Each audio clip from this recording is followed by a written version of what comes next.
Muchas gracias, señor presidente, compañeros y compañeras asambleístas.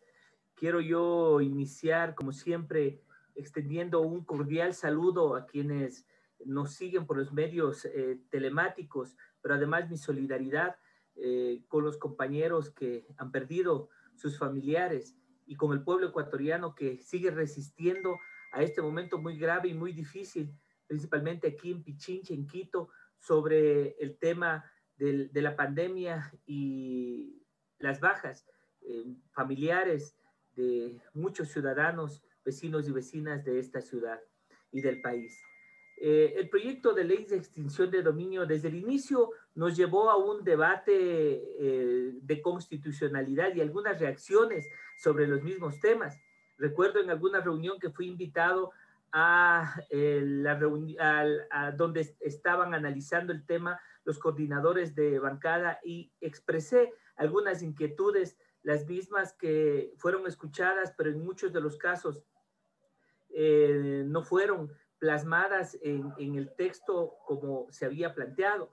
Hoy es la Corte Constitucional la que luego de la objeción mixta del Ejecutivo nos obliga a reflexionar sobre la objeción parcial por inconstitucionalidad y por otro lado a reflexionar sobre las objeciones parciales que el Ejecutivo realizó sobre el proyecto de ley. Voy a referirme en forma técnica al proyecto de ley. No voy a hacer análisis ni conjeturas sobre los textos y voy a tratar de ser fidedigno porque la lucha contra la corrupción es un tema que todos tenemos como derrotero, pero que además es sumamente importante en este momento este análisis que, como señalo, la Corte, el Ejecutivo con su objeción mixta y la Corte Constitucional con sus análisis nos invita a debatir. Me parece que es sumamente importante hacerlo desde esa óptica. En relación a la primera parte, quisiera concentrar mi intervención en que la discusión pública que se pretende sostener es que si la Corte Constitucional se pronunció sobre una objeción parcial por inconstitucionalidad, ya no existiría la posibilidad de realizar un control posterior al cuerpo normativo. Quiero señalar al respecto que hay que puntualizar que la Corte Constitucional está plenamente facultada para realizar un análisis de constitucionalidad del cuerpo normativo una vez que se haya entrado en vigencia y que haya cumplido todo el procedimiento establecido en la Constitución y la ley. Quisiera asimismo insistir en esta premisa, pues muchos de los compañeros habrán revisado el dictamen de la Corte Constitucional señalado con el número 1-21-P del año 2021, en donde quiero ser lo más estricto en el tema y voy a dar lectura de 4 párrafos que me parecen muy importantes para el debate. Primero, cuando habla de la competencia en el párrafo quinto, en forma expresa señala, y voy a dar lectura, el Pleno de la Corte Constitucional es competente para dictaminar sobre la constitucionalidad del proyecto de ley objetado por el presidente de la República por razones de inconstitucionalidad en virtud del artículo 438, numeral 3 de la Constitución y los artículos 75, numeral 2 y 131 de la Ley Orgánica de Garantías Jurisdiccionales y Control Constitucional. El número 6 señala, esta Corte, y por ahí quisiera que pongamos atención, esta Corte ha determinado que dentro de una objeción parcial por razones de inconstitucionalidad, su competencia se limita a, y abre comillas, determinar si procede o no la objeción por inconstitucionalidad planteada examinando para el efecto los argumentos constitucionales del Ejecutivo y Legislativo para establecer si las disposiciones aprobadas y que han sido objetadas superan o no la revisión constitucional que se restringe únicamente al texto observado. Y recalco, que se restringe únicamente al texto observado. De manera que, dentro de una objeción parcial por razones de inconstitucionalidad por regla general, no le corresponde a la Corte, entre comillas, analizar otras partes del proyecto de ley que no han sido vetadas por razones de inconstitucionalidad. Y sigue en el numeral 7, En atención a lo anterior, en principio la competencia de la Corte está limitada al análisis de objeciones por razones de inconstitucionalidad que hayan sido expresamente realizadas por el presidente. Esto es, las objeciones, y señala ahí cuáles son las objeciones.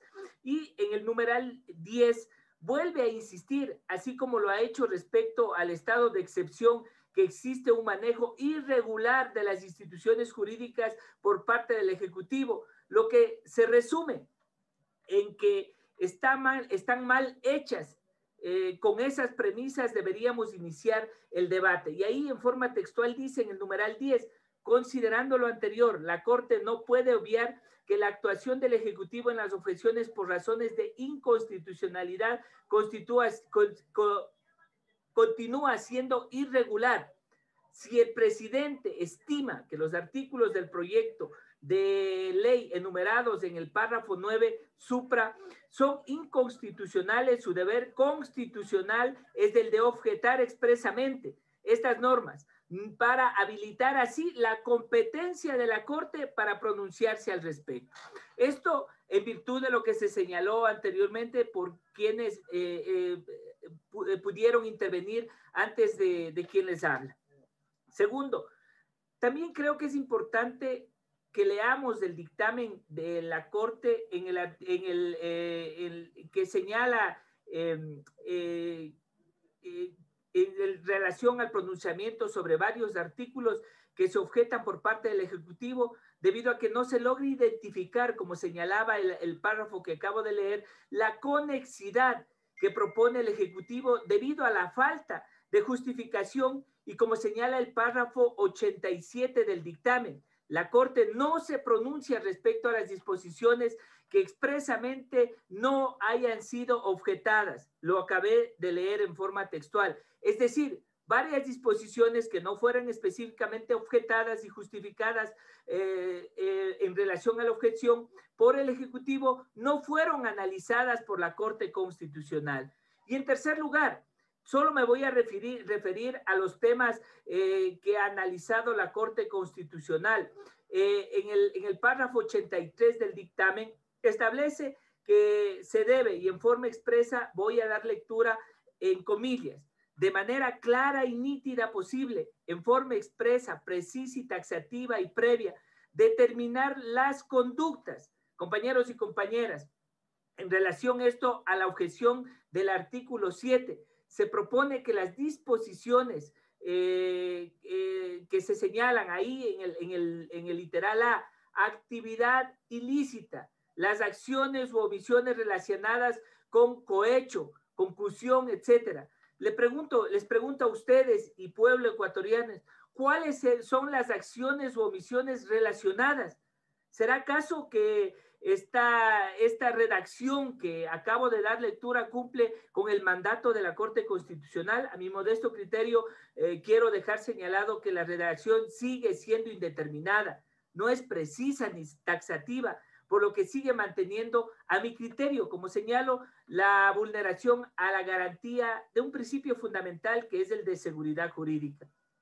Al respecto, también es importante que recordemos la tipicidad penal para determinar con claridad qué es una actividad ilícita, porque no es posible que se diga que es aquella relacionada con un tipo penal. Cualquier cosa puede ser aquello relacionado con un tipo penal.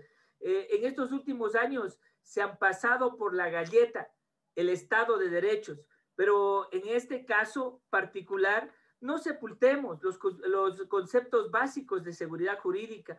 La lucha contra la corrupción tiene que ser frontal, profunda, tiene que ser una cosa que siempre nos lleve al debate y a la construcción para la erradicación de esta lacra de la sociedad.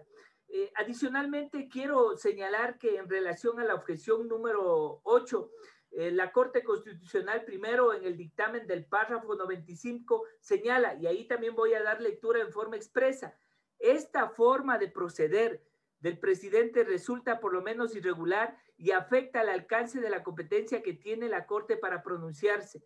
Como ustedes escucharon de la lectura que realicé en forma textual, la Corte no puede analizar todo lo que explica la supletoriedad en el proyecto de ley que involucra a 23 artículos del proyecto. Al respecto, también hay que señalar lo que determina el párrafo 103 del dictamen, es que el mismo es claro y dice en forma textual, y voy a dar lectura en comillas: si bien la aplicación de esta supletoriedad mixta podría generar contradicciones, dificultades prácticas o incluso afectaciones a los derechos de las personas, estos potenciales problemas escapan del ámbito de análisis que debe y puede realizar la Corte en el contexto del control abstracto y previo a la constitucionalidad. Compañeros y compañeras, en este caso, la supletoriedad es un tema que debe resolverlo la Asamblea Nacional.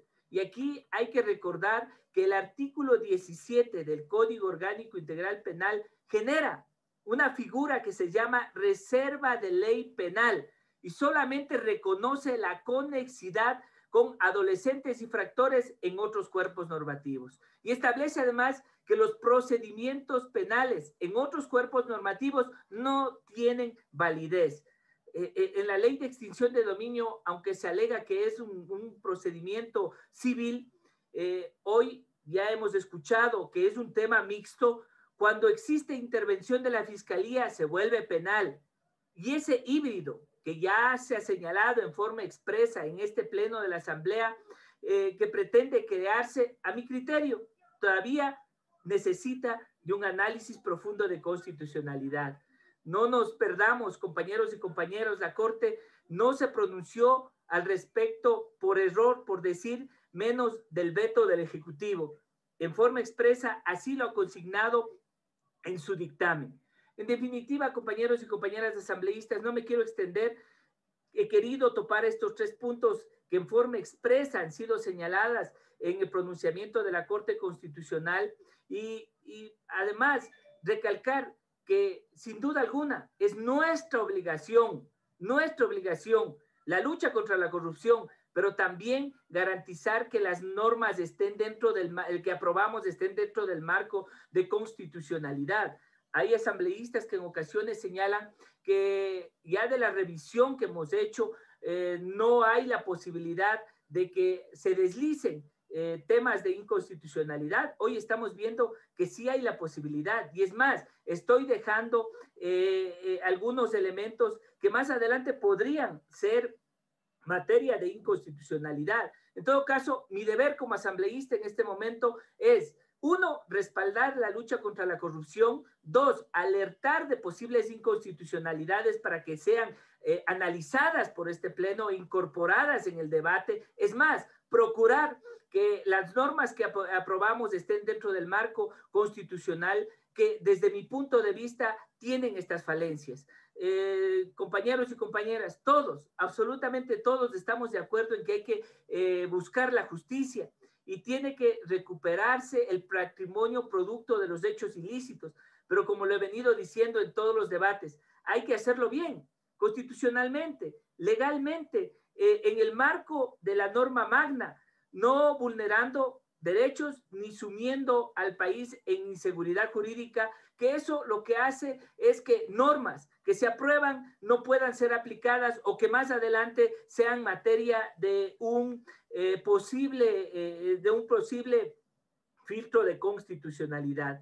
Quiero terminar mi intervención señalando que hay algunas personas en algún momento señalaron que la realidad superó la legalidad. Pero compañeros y compañeras, es nuestra responsabilidad como asambleístas no caer en esa retórica del discurso. Tratemos de que estas normas estén dentro del marco de la Constitución, dentro de lo que nosotros, inclusive de nuestras competencias como asambleístas, entregar normas que cumplan con los preceptos constitucionales. No quiero extenderme más, solo he querido dejar este análisis que trata de ser fidedigno con lo determinado en la Corte. He leído de forma expresa los pronunciamientos constantes en los párrafos respectivos en relación a la competencia. Hay otros temas que se podrían analizar, sin embargo, me parece que esto es relevante. Compañeros y compañeras, muchísimas gracias. Gracias, señor asambleísta.